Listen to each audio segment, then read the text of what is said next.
क्या सिखाया जाता है जी? अर्थ डे है, जमीन को साफ सुथरा करो। अब ईमानदारी से बताओ, हम साफ सुथरा करने वाली कौन है? ऊपर से कचरे की थैलियां हम फेंकते हैं, सारा गंद हम इकट्ठा करके बाहर अपने दरवाजे के आगे से हटा के दूसरे के दरवाजे के लगा देते हैं। तो कौन सा अर्थ डे मनाते हैं? अर्थ डे का इनका मकसद ये है कि माहौल को सुथरा करो। माहौल को कौन खराब करता? सिगरेट कौन पीता है आप में से? अब सारी गर्दनें झुक गई, नजरें झुक गई भाई। तो धुआं कौन निकाल रहा है उनसे? ये धुआं जमीन को अच्छा कर रहा है। मैं तो एक इसलिए मिसाल दिए, पीते हैं, जाहिर बात है, बच्चा बच्चा पी रहा है, कौन सिगरेटें पीता है? तो इस अर्थ को कौन खराब कर रहा है? धुआं वाली गाड़ियां कौन चला रहे हैं?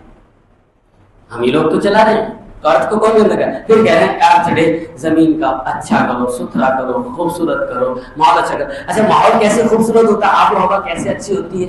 जमीन की, अर्थ की कैसे खूबसूरत बनेगी? हरियाली हो, दरख्त लगाओ, पौधे लगाओ।